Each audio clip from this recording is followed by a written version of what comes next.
Mas essa é a resposta aqui pro teu amigo com o Trump. O que muda? O Trump é uma etapa importante, mas a gente precisa, antes disso, continuar construindo consenso em direção ao Brasil. E eu acho que...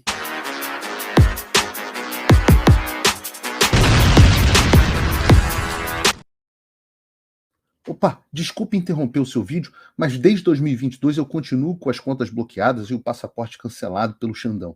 Se você aprecia o meu trabalho e tudo que eu faço pela liberdade de expressão, tem um lugar onde você pode se tornar meu apoiador com uma pequena quantia por mês. Acesse www.paulofigueiredoshow.com e torne-se meu apoiador, e aí você vai receber conteúdos exclusivos e desconto nos meus cursos. Ou então, você pode se tornar meu patrono Gold e passar a me pautar, tem reuniões comigo, você entra pro meu grupo de WhatsApp, que eu uso sempre. O link para tudo isso está aí na descrição. Eu tenho algumas perguntas aqui, deixa eu ir para perguntas dos meus apoiadores. Perguntas dos apoiadores do Rodrigo.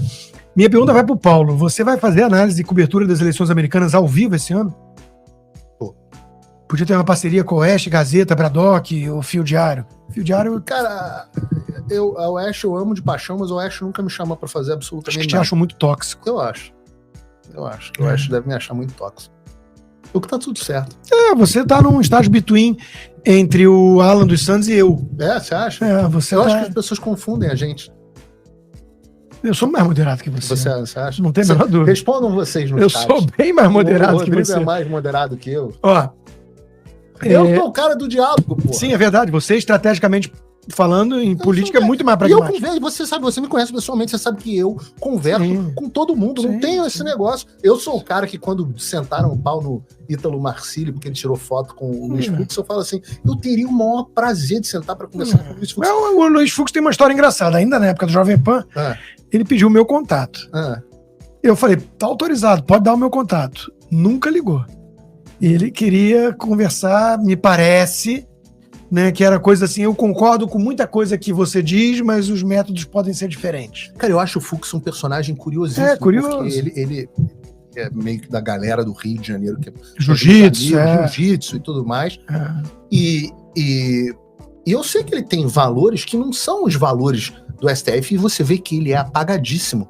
O Fux, a gente nem lembra que ele é ministro. Ele fez agora uma crítica ao Barroso e ao Gilmar, né? Ele fez uma crítica ali de ativismo. Não, ele fez uma bela crítica, votou meio esquisito, porque acabou votando, exato, mas a crítica ficou ótima. O nego diz que ele é um dos caras que o nego tem coisa contra ele, que bota ele no... Deve ser.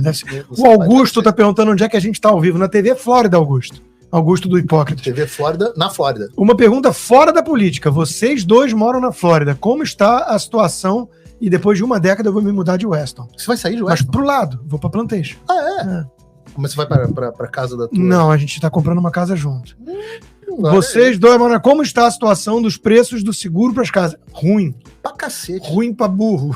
Ruim pra burro. E a gente tem uma história engraçada, porque, já que a gente tá saindo do político, você veio pros Estados Unidos depois que eu tinha ido pra Califórnia. Acho que a ideia começou a fomentar num jantar que a gente teve no Rio, não sei se você lembra disso. E quando eu vim pra Flórida, a primeira noite que eu passei em Weston foi na sua casa. Sim, eu lembro. Então eu vim pra Weston por sua causa, por causa da Fernanda. Eu lembro, eu vim por causa da Fernanda. Ouvi dizer que avistam muitos imigrantes ilegais, ônibus indo e vindo, mesmo na Flórida com o Ron DeSantis. Confere? Eu não sei disso. Não. Eu não tenho essa informação. Tem muito imigrante legal aqui. Diminuiu muito depois da lei do DeSantis. Muita gente saiu com medo. Eu achei uma bosta a lei. Porque, pô, se você tem pleno emprego, se tem restaurantes operando a 50% da capacidade, pô, isso não é hora de criar restrição para imigração. Não, mas é porque tem, assim, tudo encareceu muito. Os caras não sabem brincar, esses caras da Califórnia e de Nova York. Como é que é o nome lá do fundo? BlackRock? Não, BlackRock não, o outro, começa com C. Enfim, o cara anunciou que vinha para cá, os caras compram tudo. Os caras compram tudo. Tudo. O Jeff Bezos comprou 2 casas de 80 milhões, uma de um brasileiro, lá na ilha lá. O Messi mora em Weston. Não foi em Weston. Não foi, ele foi em Fort Lauderdale. Engraçado, tinha dito que ele tava vendo coisa em Weston. Eu não quis vender minha casa pra ele. Os lugares...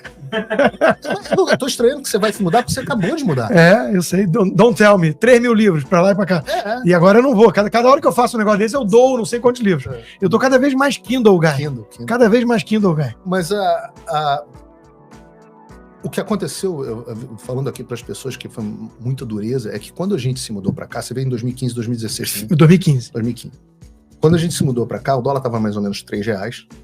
E o custo de vida que a gente tinha no Rio de Janeiro, com classe média alta, batia mais ou menos com os Estados Unidos. Sim. O nosso, eu não sei o seu, acho que sim. Porque o custo de vida aumentou pelo menos 50%. Aumentou pra caramba. De 2020 para cá, minha conta é 50%. Além do custo de vida ter aumentado 50%, o dólar quase dobrou. Aumentou 70%. Por isso que eu trabalho que nem um condenado. Cara, hoje em dia é isso, tem que trabalhar mais. Acho Miami hoje tá muito caro. Uma das cidades mais caras do mundo. Tá muito caro. Meus pais vieram aqui recentemente e estavam falando, pô, tá mais caro que a Europa. Muito mais caro. Tirando a Suíça. Aqui já respondemos, né? O Trump vença, o que pode mudar em relação ao Alexandre de concreto, ao ditador Alexandre. De novo, gradual, não há uma bala de prata. E não é assim, o Trump entrou amanhã. É necessário você construir. Isso às vezes me surpreende um pouco que as pessoas não percebam isso. Não é assim, o Trump não pode chegar amanhã, virar presidente e falar assim, eu não gosto daquele cara, sancionar ele, vou... Não sei. Tem que ter uma construção de uma ideia com apoio parlamentar. Sim. Então, o que a gente está fazendo é essa construção, criando que é o seu ponto. Até para perseguir o Trump, que claramente é uma perseguição, até isso aqui eles precisaram tangenciar as leis. Claro. Não é que nem o Brasil, que inventa o crime de opinião e vai atrás. E no caso dos Estados Unidos, você precisa de uma construção, de uma ideia. Quando eu cheguei no Congresso, eu juro pra você, a primeira vez que eu fui no Congresso dos Estados Unidos foi em novembro de 2022. Eu fui com a deputada Carla Zambelli, que foi a única que quis ir comigo na época. A gente falava que o Brasil ninguém entendia do que a gente estava falando. Hoje, eu digo pra você, na direita americana, já há um entendimento. A gente já vê as pessoas usando o Brasil como exemplo negativo. Sim. O nome do Alexandre é conhecido aqui, não vou dizer tanto quanto do Lula, mas é quase tanto. A Maria Salazar mostrou lá. Um operador totalitário do direito. Quando eu fui fazer o vídeo da PragerU, o roteiro, eu terminei o roteiro acho que em fevereiro, tá? O roteiro que eu submeti pra eles. Eles devolveram um roteiro pra mim totalmente focado em Lula. Aí eu virei e falei assim pra eles, cara, não faz sentido, porque o Alexandre é mais importante do que o Lula, então a gente não... mas ninguém conhece Lula aqui, não sei o quê. O Alexandre. E a gente acabou com... Eles tinham tirado completamente o Alexandre do nome. Acabaram colocando, e depois veio o Congresso, etc, etc. E eles viraram pra mim e falaram, cara, você tinha razão, hoje se fala mais no Alexandre do que no Lula aqui nos Estados Unidos. Eu falo... Claro, essa é uma construção. Sim. Então não é o Trump vai chegar amanhã. Outra, quem vão ser os advisors do Trump a respeito do Brasil? Isso é uma discussão importante. O Trump vai precisar de gente advisem ele a respeito do Brasil. Isso é uma discussão que... Agora, por exemplo, daqui a 2 semanas eu vou palestrar no fórum lá da Heritage Foundation, que você foi comigo no primeiro, se eu não me engano. Sim.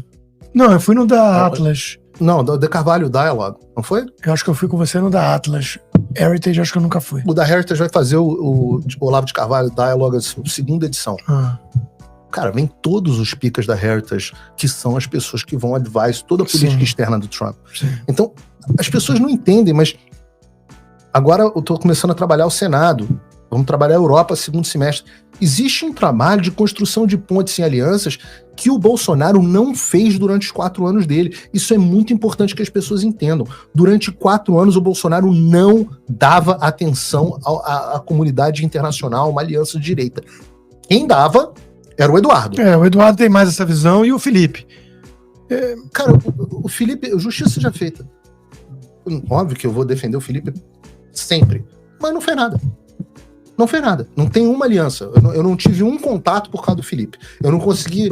Pelo contrário, ele botava, segurava, abraçava e morria abraçado. O Felipe, por exemplo, tinha contato do Elon Musk. Cadê? Quando eu precisei falar com o Elon Musk, não foi o Felipe que ajudou. Tucker Carlson também não foi o Felipe. Então, assim, todas as construções teve que fazer por conta própria. O Felipe, a imprensa conseguiu escantear o Felipe com a coisa ridícula do negócio aqui. Ele foi pro corner, ficou enfraquecido e a tese do Felipe, na minha opinião, era: se eu voar embaixo do radar, eu não vou ser pego. Só isso explica o fato dele ter continuado no Brasil. O Felipe estava quieto. Se eu ficar quieto, não aparecer e não falar muito, não me acertam. E, obviamente, acertaram.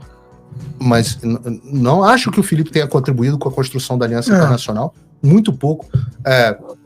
Até pra entrevista do Tucker Carlson com o Bolsonaro, eu tive que porque a mentalidade do Bolsonaro é muito personalista, né? Ele gosta do Trump, mas ele não tem essa visão mais estratégica. Cara, o Bolsonaro cancelou a entrevista com o Tucker Carlson na véspera e me ligaram desesperado pra eu falar com ele.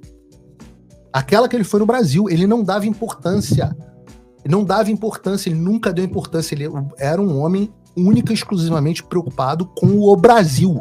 O que é absolutamente legítimo. Sim, mas o que custou a presidência dele. Não, a preocupação com o que acontece ao redor do mundo não é porque você não liga pro Brasil, é porque você quer o melhor do Brasil. Exato. Mas eu digo o seguinte, eu acho que ele mudou drasticamente, e eu digo que se o Bolsonaro voltar à presidência, o que eu acho uma possibilidade considerável desde que o regime caia antes, porque senão ele não vai voltar, mas se o Bolsonaro voltar à presidência, esses acordos, para mim, nenhum vai ser cumprido. Tá? Se ele voltar à presidência, eu acho que o Bolsonaro é um homem transformado na política externa dele. Ele é um homem transformado na política externa dele. Eu gosto muito do Nestor Foster, pessoalmente, um cara que foi embaixador aqui nos Estados Unidos e tal. Ele era amigo do Olavo, teve no funeral. Eu tive com ele lá na hora que eu ganhei a minha medalha do Mérito Tamandaré da Marinha. Na hora que ele, no Olavo de Carvalho, no funeral do Olavo, o Nestor foi e tal, ele ainda era embaixador, muito, muito bacana. Mas o fato é de que toda a articulação da esquerda com o Congresso e com o Departamento de Estado americano aconteceram debaixo do nariz dele. E ele sequer sabia das viagens da esquerda e da articulação que eles estavam fazendo. Em termos práticos, no que avançou, nós tivemos 2 anos de Trump com o Bolsonaro. Em que avançou a relação internacional do Brasil? Nada. Só aqui, aquela salvaguarda que eu fui lá cobrir, de tecnologia. Foi... O negócio de tecnologia e o negócio que o Brasil assinou para os Estados Unidos, corretamente, o Lula desfez, com a questão dos vistos, necessidade de visto para turista americano, que hoje voltaram a ter. Então, e eu acho que essa foi uma lição aprendida pelo Jair, e acho que hoje o Eduardo Bolsonaro é muito mais valorizado. Tá, o CPEC do Brasil foi um sucesso avassalador, estrondoso. Mudou um pouco o objetivo, talvez. Não é mais um fórum de think tank. É uma coisa muito mais de promoção de candidatos, na minha opinião. Mas foi uma bazuca. Cara, o CPAC é de Political Action Conference. Political Action, é de ação política. Sempre teve candidato. Mas nesse ano no CPAC Brasil, a gente teve muita gente que não era candidato. Teve o Matt Schlapp, o presidente do CPAC do Mundial, resolveu ir ao Brasil para falar. Você teve o Milley, claro. O Milley foi a grande. Você teve gente atração. da Espanha, você teve gente de Portugal, você teve gente da Argentina, você teve gente de tudo que é lugar do mundo. Claro, tem também os políticos, como tem o CPAC aqui. Todos os governadores, os deputados, todos falam no CPAC dos Estados Unidos. Isso é normal. Eu acho uma coisa absolutamente normal. Agora, você botar os principais líderes do mundo. Primeiro, o maior evento conservador do mundo, que era aqui nos Estados Unidos, em 2018, quando a gente fez aquela cobertura do CPAC, você não foi, fui eu e o Núcleo Vertebrado, mas você fez a cobertura remoto pela Gazeta. Lembra disso? Lembro. Ninguém falava no CPAC. Ninguém. 2019 eu falei do CPAC pro Eduardo Bolsonaro, ele foi no mesmo ano pro CPAC. Depois disso, em 2020, o próprio 2019, ele já fez um CPAC no Brasil.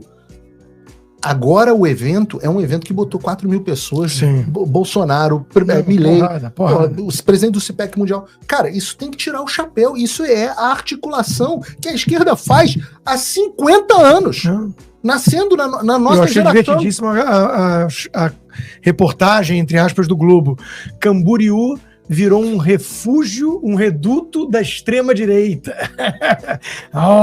Santa Catarina é um lugar...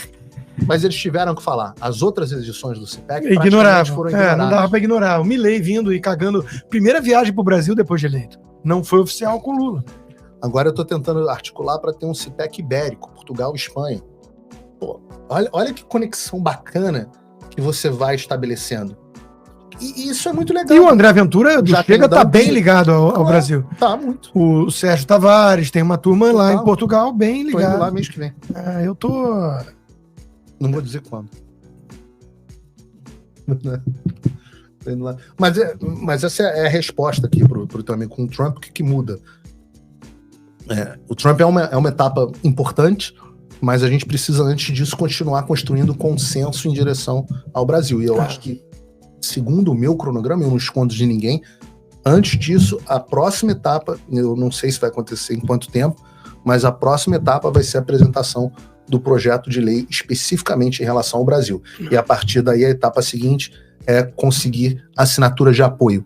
E aí a gente vai começar a ver instituições, inclusive o poderoso CPEC, apoiando a ideia das sanções contra o Brasil e mantendo isso na discussão aqui nos Estados Unidos. Cara, o Brasil virando um pária mundial mesmo. E aí, tudo caminha nessa direção. Tudo caminha nessa direção. Eu lamento muito, porque vai prejudicar a economia do país, vai prejudicar o país de forma difícil de reverter. Eu realmente lamento muito. Mas tá virando um narco-estado. A linha auxiliar de tirania e terrorista. Eu torço para que o establishment, que é autofágico, derrube antes. Resolva o problema antes. De novo, né? De novo fizeram isso, né?